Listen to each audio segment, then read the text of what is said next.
História. Olá, minha gente, mais uma vez estamos aqui com o nosso historiando da disciplina de História do Brasil, Historiando 2. Vamos falar sobre um tema que é o simbolismo do negro escravo e como fonte histórica nós vamos utilizar a fotografia.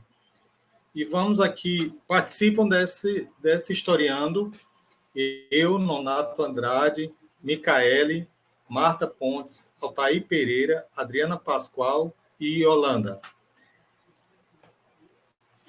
Trazendo aqui o simbolismo do negro escravo no Brasil, sobretudo no início do século XIX, nós estamos trazendo como fonte histórica, né, essa primeira foto que retrata uma dança africana chamada a Congada, uma festa religiosa de origem africana, que foi a apresentação realizada por ocasião do casamento da princesa com o Conde Deu, lá por volta de 1864. E aí eu chamo o Altair Pereira para que ele fale um pouco sobre o que ele pode retratar sobre esta foto. Pois não, Altair. Nonato, boa noite. Nonato, a Congada, ela surgiu no período do Império, né? A Congada é uma manifestação cultural religiosa de origem africana com bastante influência no catolicismo, sendo conhecida também como Congada ou Congo. O ritual é marcado pela representação de cortejos reais em memória a reis negros, como também pelo culto de santos católicos, tais como Nossa Senhora do Rosário, São Benedito e Santa Efigênia. Ela tem danças essenciais da tradição da Congada, trazida e difundida no Brasil pelos negros do antigo rei do Congo. Certo? E nesse período, eles eram escravizados. E um dos chefes, o Chico Rei, como era conhecido, ele foi preso, chegou a ser preso, apanhou muito, e foi necessário trabalhar para que ele conseguisse comprar a sua liberdade, que custou 200 contos de réis. Então, essa foto, ela simboliza isso, toda essa cultura desse povo sofrido, esse povo que viveu escravizado, que apanhou no período do Império, e apanharam muito, viu? Eles apanharam bastante, sofreram muito, os negros sofreram muito no nosso país. Então, é bem isso, eles tinham o simbolismo de coroa dentro da sua veste. As suas vestes, se você prestar atenção também, ela conta com um colar tipo um rosário. Uma das pessoas que está aí, ela tem tipo um rosário na sua saia, essa sua saia branca, com rodas enormes, né? Então, tudo isso são coisas que remetem ao tempo africano, aquele período que essas pessoas viveram realmente isso, essa escravidão. E que o Chico Rei e seu filho acabaram tendo que comprar sua liberdade, trabalhar para juntar 200 contos e comprar sua liberdade. E é mais ou menos isso que eu tenho para explanar aqui nessa transmissão. Eu gostaria até de salientar... Mas alguém gostaria de complementar? Pois não, Adriana, pode continuar. Então, eu gostaria até de salientar, né, o que o Altair falou em relação às vestimentas, né, dos homens e mulheres, né, que era bem emblemática, né, fruto da cultura africana mesmo, né, e que o Brasil, é engraçado, né, a cultura africana, ela foi introduzida no Brasil, né, e ela foi sendo tomada, é como se ela tivesse sido tomada do negro, como algo que era próprio do Brasil, né? Por exemplo, a Congada, que ela foi, nessa fotografia a gente pode ver que é uma celebração, não foi, acredito que não tenha sido da princesa, né, com o conde, e foi encomendada pelo Dom Pedro, pelo Pedro II, né? Por volta de 1860, como o Nonato pontuou. Né? Mas vale ressaltar que esse simbolismo é africano, né? E que foi pedido para ser feito num casamento de dois reis, né? De uma princesa e de um conde, e que não tinha nada a ver com a cultura africana, mas que eles tomaram para si, né? A fotografia ela registra bem, né?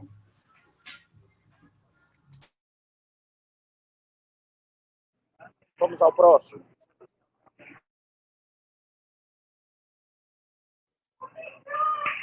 A ama de leite, né, pessoal? A ama de leite é aquela pessoa que cuidava do filho do imperador.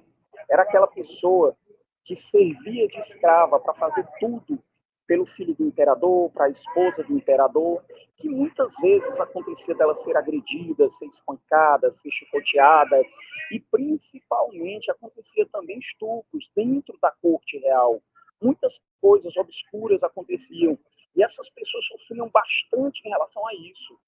Então, com o passar do tempo, com a Lei Áurea, foi que conseguiram essa liberdade desses escravos, dessas pessoas que estavam nesse sofrimento. Agora eu queria que uma das colegas continuasse, explanasse um pouco do que acha a respeito desta foto. Pois é, Thaí. A ama de leite, ela retrata muito o sofrimento, né, da mulher negra nesse período, porque muitas vezes elas tinham que deixar de amamentar seus próprios filhos para poder amamentar os pequenos senhores, né, os filhos dos senhores feudais. Então, muitas vezes seus filhos ficavam sem o leite materno, porque o seu leite tinha que ser destinado aos pequenos senhores, né? E muitas delas sofriam abusos sexuais dos senhores, né? Sim, enfim, uma série de atrocidades.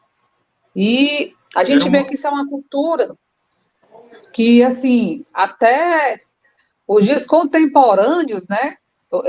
Na minha época, eu tive uma mãe de leite, né? Não era ama, porque, graças a Deus, não tinha mais de escravidão. Mas uma mãe de leite, porque a minha mãe, ela tinha pouco leite, e a minha tia que me amamentou, né? Só que ela me amamentava junto com o filho dela, por carinho, por dedicação, né? Mas no caso aí das escravas, no tempo da escravidão, era por pura imposição, né? E que acho que o sofrimento maior era não poder amamentar, na maioria das vezes, os seus próprios filhos para amamentar os filhos dos seus senhores, né? E era uma prática, né, Marta? Era uma prática muito forte na época da escravidão que as escravos fossem uma espécie de reprodução de leite para a criação dos filhos dos seus senhores, né? Isso. Há uma frase bem conhecida que diz que quase... foto, né, para o estudo.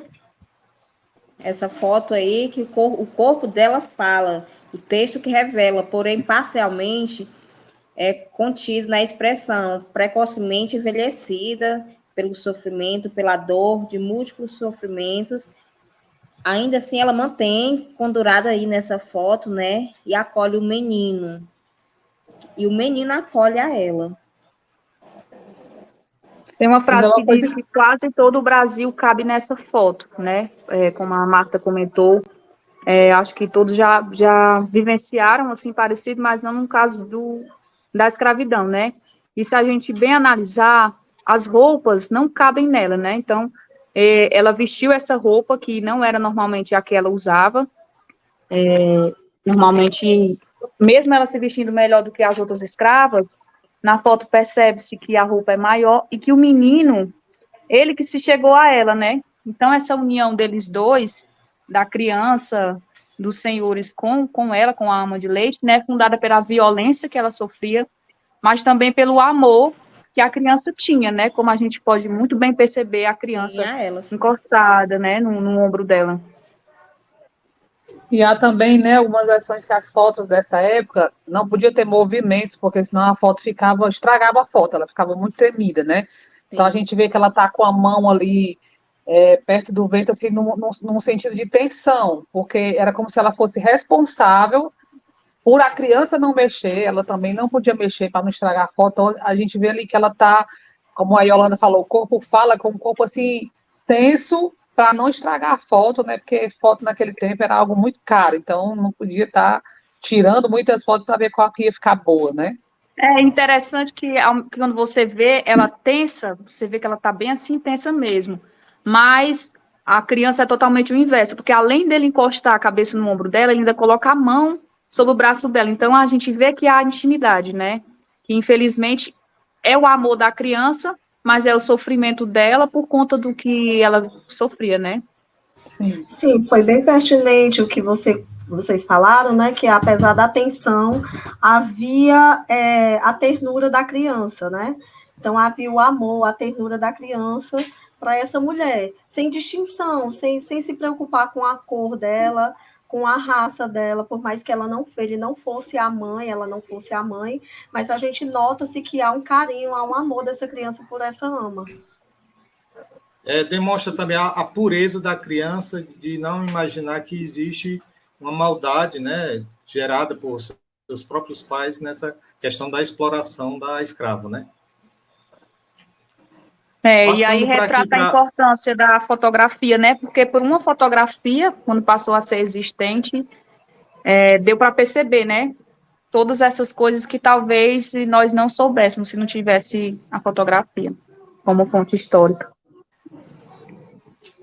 Muito bem, pessoal. Passando aqui para a outra foto, nós estamos nessa terceira foto, nós trazemos uma fotografia também do século, captada no século XIX pelo fotógrafo Cristiano Júnior.